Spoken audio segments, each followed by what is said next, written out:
sobra nating lechong ulo. Nagluto tayo ng lechong paksiw guys. Yan, naglagay lang ako ng peppercorn, paminta, laurel, paminta, asin. Tapos nagyan ko ng 2 basong tubig. Yan. Pakuloyin lang natin siya guys. Tapos lagyan natin ng suka maya. Pakasimpleng patan ng paksiw guys. Lechong paksiw. So yun guys, maglagay tayong suka. Kunti lang. Yan, maglagay tayong asin konti. Yan, maglagay tayong asukal.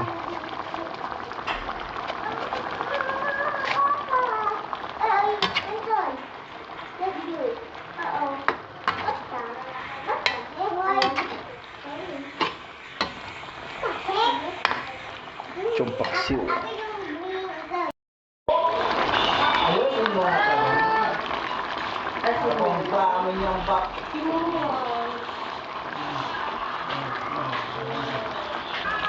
Yes.